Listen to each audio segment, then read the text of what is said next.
Hey, this is Dad Random, and what I have for you today is a VanTrue T3. Now this is a dash cam along the N line, very similar in style, so we're going to check this one out. This is my third VanTrue camera that I've tried out. I've been through the N2 Pro, which by far, I mean, if this is better than the N2 Pro, which I'm guessing it is because it's a newer model, it's really going to be a good seller for these guys. These guys make really good dash cams. I've got an N4 Pro in my truck right now, and it basically takes 3 different views, and I love it. I mean, anytime you go by an accident scene, or anytime you want to check out your dash footage, you're on vacation, you can always do that in 3 angles. Now this one is marketed with a little bit better sensor, a little bit larger aperture, a little bit more light, and 1520p. So this will pick up lower light situations, and that's what they're trying to go for here. This one also, I believe, has some sensing technology in case you're in a parking lot, and it picks up motion really good. So let's check this thing out. All right. Like I said, I really am a fan of these guys. So if you want to check out the N4 Pro or the N2 Pro, get on my YouTube channel, Dad Random, or go to Amazon, and I did a review for them. And like I said, I use the products. This is not just hype. I really believe in these guys.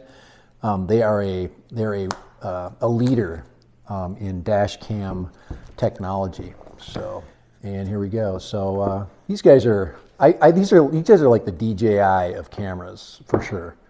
There's all your documentation as far as their presentation. I mean, they're the way they package their gear, and then there's your quick start guide. So we're going to set those down over by me.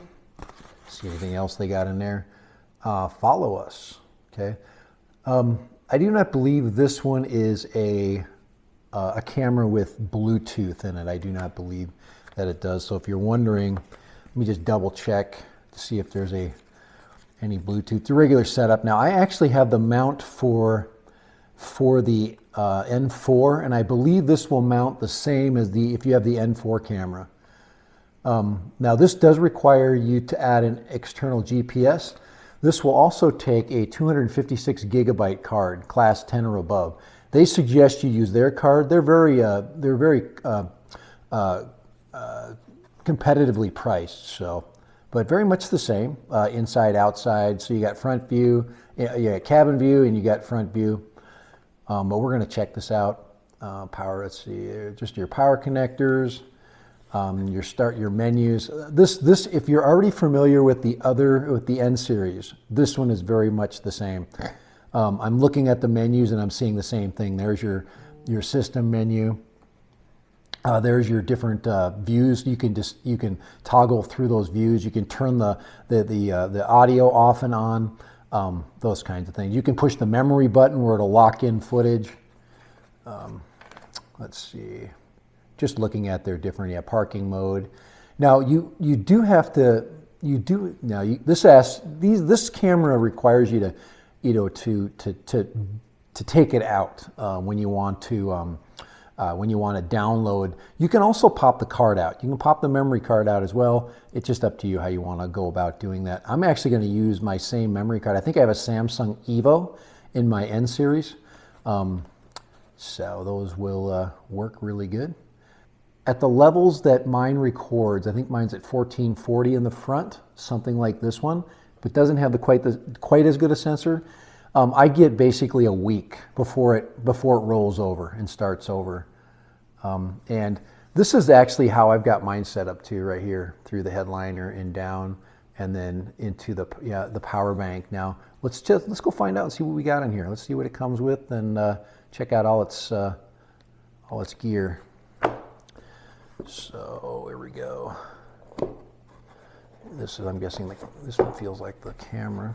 Let's go ahead and I know, it's always hard to watch somebody open stuff. Yeah, there it is. That's the camera. Put that aside. Let's see if it's any smaller. Form factor is about the same. So it's 1520 Super HD. So there's the front-facing camera. And now with a camera like this, you can swivel it at any time. So if you want to capture something, and one of the things I tell people is that, say you're going through a drive-through and you want to quick pick up like the transaction that's going on, you can just turn your camera like this, and it's got such a wide field of view, it'll pick that up. So there it is. Yeah, it's the same. Let's see if it'll let me turn it on. Usually there's a little bit of a juice left in it. No, this one doesn't have any juice in it. But there's your USB-C, which is what the other one has. So this one will quickly set up in place of my other one. So very cool. There's your HD out. I have yet to use an HD out, and then there's your card setting. And put that down right there. Set that on my table. Put the document box over. Here, let's look at some more goodies in the box. We always like goodies, don't we? And here's your little wire tucking tool. Do not lose that. You'll need that. Those are helpful. Plastic spreader. This is my AC adapter. Might as well take that out. And I don't know if I'll use this one, because I think I might just use my other one. If that, yeah, it's the same type C. You'll just keep that in the bag. I'm not going to reset my other. And this is the, yeah, this is just a cable. This is just my USB-C data cable. Once again, I'll keep that right there. Don't need to take that out. But this is your little wire tucker. Don't lose that. These are very handy for all kinds of stuff. You want to keep that. Okay, last little box. Let's go through and find the last little toy that we got here. And yes, it is more fun. More fun. These are your mounting parts. There's the suction cup. The only problem I ever have with these suction cups is if you change altitude. Other than that, you don't have to worry about it. This is, let's see here, yeah, that sticks on there. This is actually an adapter to plug into your power block. So that is something new, and we're going to show you how that installs in my other videos. And so the purpose of this is so you have continuous camera coverage at all times, you know, protecting your car. And I'm interested to know if this is compatible with the N4 series. If it is, yeah, you could just hard mount your N4 camera or your N2. I don't think the N2 Pro has a USB-C. I think that's the difference, but we'll check that out. But there's your suction cup mount for your traditional layout, but this one basically connects up to your power block, and I believe it's the, and we'll look at that. We'll check that out in just a second. All right, so Dad ran them with the T3. This is the OBD receiver. Put that down there. And this allows you to, first of all, power up your car 24/7. As long as you have enough battery power in your car, this will keep your camera active. This plugs in the location. It's right below your dashboard. You'll see a plug similar to this. And this is the module that one of the sensors, and this is actually an adapter. It's 12 to 24 DC. It brings it down to 5 volts to adapt to the car's power system, because the camera works on 5 volts and the car runs at 12 volts. So this will power that up, and you'll put that on your camera, and this you'll stick to the glass so it's out of the way. But this wire, basically, you can carefully shove it into the headliner. You won't see this, and then this will plug in and give you continuous power. So your camera can work 24/7, which is kind of what you want, correct? So a lot of people have asked me about this. They say, hey, how do you make your camera work, you know, when you're not in it? You know, I live in a bad neighborhood. I want to protect, you know, people from vandalizing my car. This is the device. So this is what we'll... All right, here is the mounting. Now this is the N4 Pro, but I've run the new cable and I've tucked everything. Before I didn't have it all tucked up into the headliner. It basically goes in here, through here, down, and then it connects right onto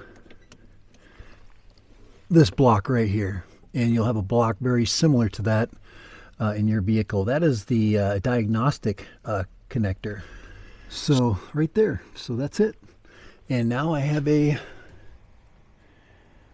so there it is right there, running up along here through that headliner, bam, right over here and down. Now the other cable here is for a rear camera. This actually has a cabin front and rear 1448, 180, 180.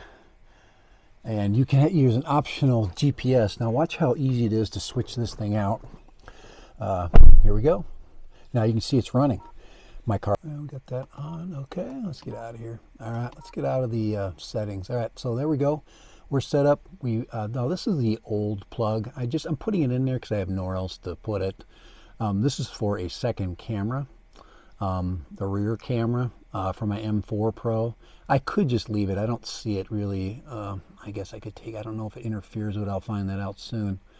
But there we go. We're hardwired in. We basically used the same mount that the N4 used. It's the exact same thing. You know, just double check. You know, this is a high resolution front-facing camera. It's going to take killer pictures. So, you know, it's going to use a little bit of data. And I've got an Evo, a Samsung Evo card in there, and it formatted. So it looks like it's already recording. So my guess is that we're pretty good. I don't want to see if I hit just the G sensor and see if it does anything. But it's set for 3-second intervals. I've got the time and date stamp on there. I suggest you do that. That's a good thing to have. And then there you go. It's ready to go. It's all set up. We've run the cable in. We've connected to the power block. And she's ready to go. She's fully functional. And it's that simple. You don't have, you basically save your accessory adjustments for other things, and then you simplify your wiring. So very, very easy. There you go. Setting up, installing using the ODB cable or OBD cable, which is the onboard sensor. So we're ready to go. We're 24-hour protection. Later. Bye. Dad Random.